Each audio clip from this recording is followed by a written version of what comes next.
أعوذ بالله من الشيطان الرجيم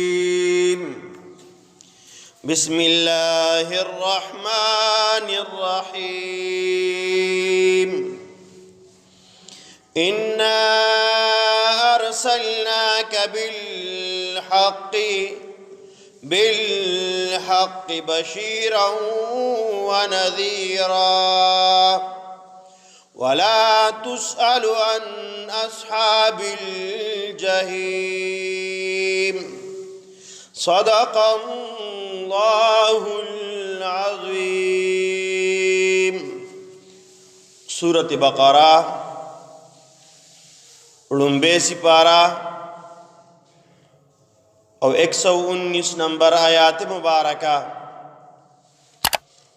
مخ کی آیات کے اللہ رب العزت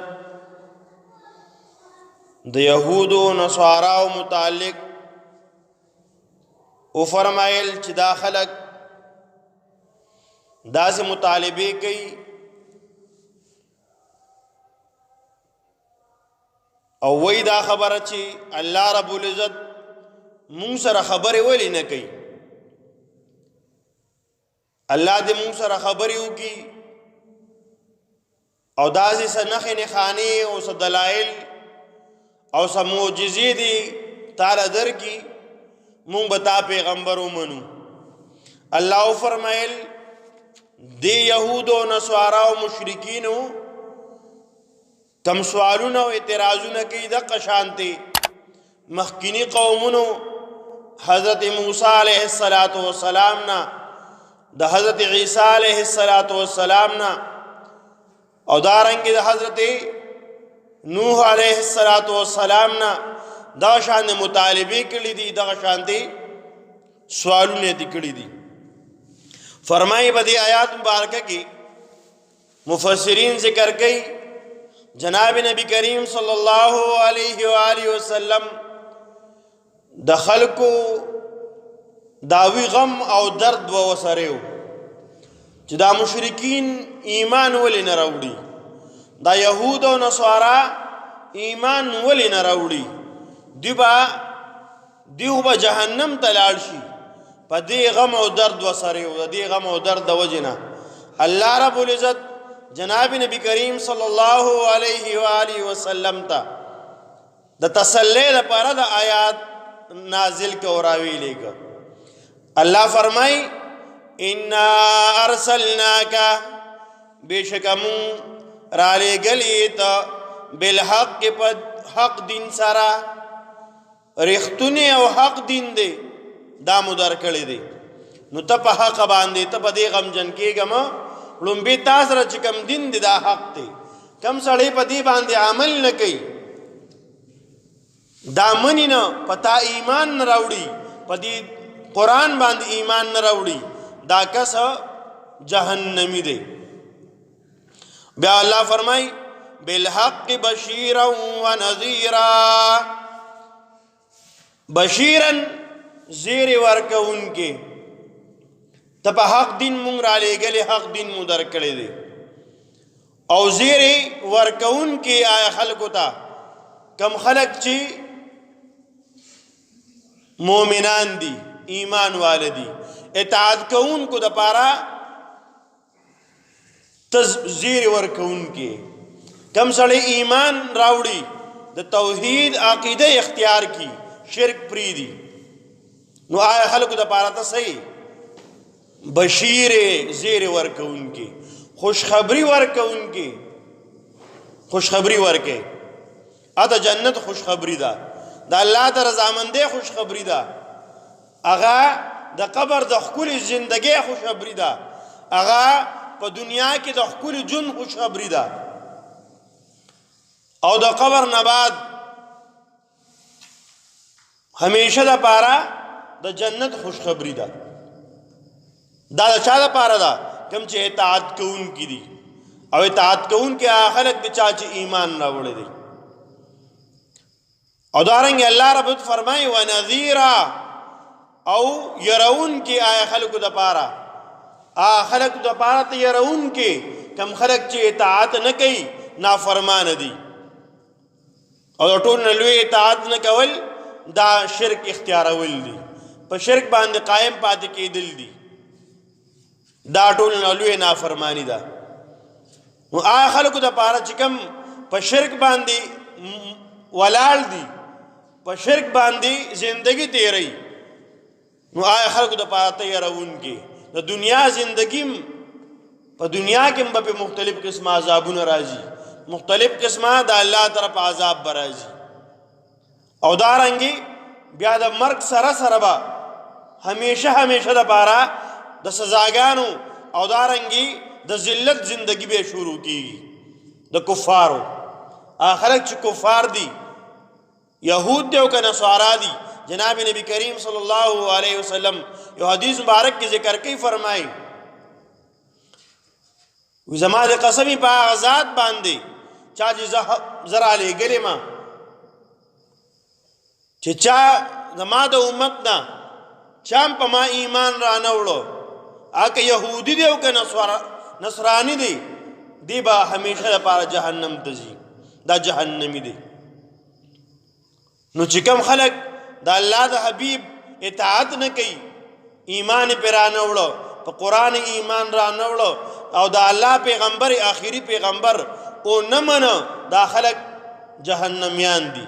او دوی دپاره د الله پیغمبر نذیر دی، یرونکی دی، یری یې.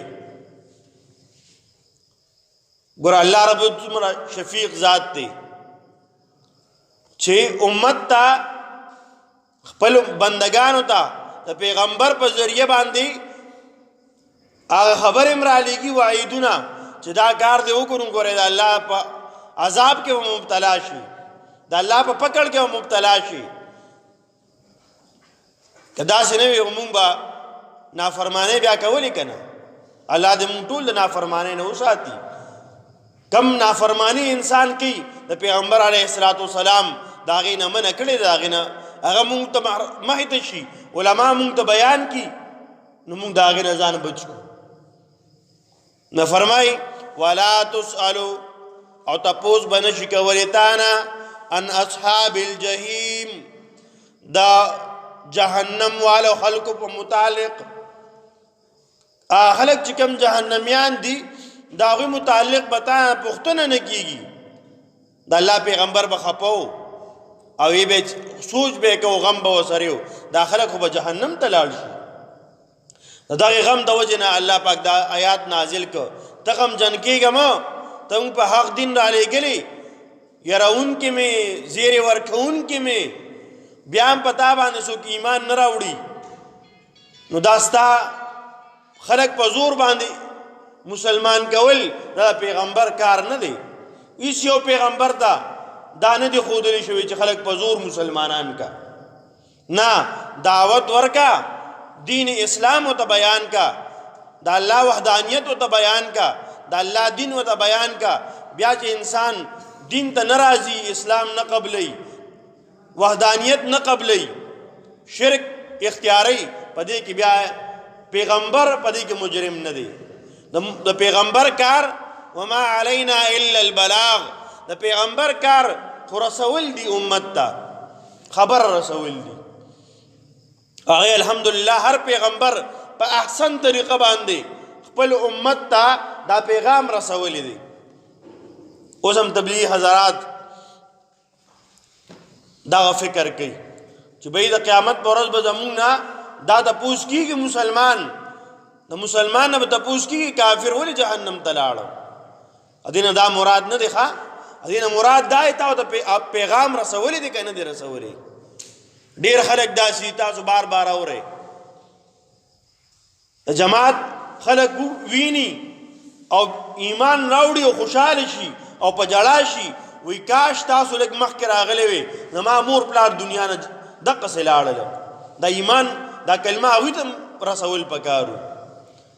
مسلمان باندې او په پیغمبر باندې رسول دا د په ذمه دي، بس دی به رسوي د خپل وس مطابق، د خپل وسایلو مطابق، د څومره وس کېږي. په کلي کې که ملک دن نه او که د ملک نه باري څومره وس کېږي، دی به ځان دی به خپل کوشش کوي دا کلمه او دا توحید به بل ته رسوي. او که بیا قبول نکو بیا په انسان ګناهګار نه دی، دی په پړ نه دی، دی په مجرم نه دی. خو رسول خو په پیغمبر باندې هم دي، دارنګې په دې امتي باندې د جناب نبی کریم صلی الله علیه وسلم کوم امت دی په دوی هم رسول په دوی باندې لازم دي د خپل وس مطابق. نو الله فرمایي کوم خلک چې د دنیا نه کافران شي په دې باندې پیغمبر مجرم نه دی، بلکې پیغمبر کار رسولو هغه رسولې دی، بس دعوت یې ورکړی دی، باقي منل او نه منل، اطاعت کول او نه کول دغه د مخاطب خپل کار دی. الله فرمایي انا ارسلناک بشک مونږ را لېږلې ته پیغمبر علیه الصلاۃ والسلام بالحق په رښتیني دین سره، په حق او په سچ دین سره مونږ ته را لېږلې، یعنی حق او سچ دین د سره دی.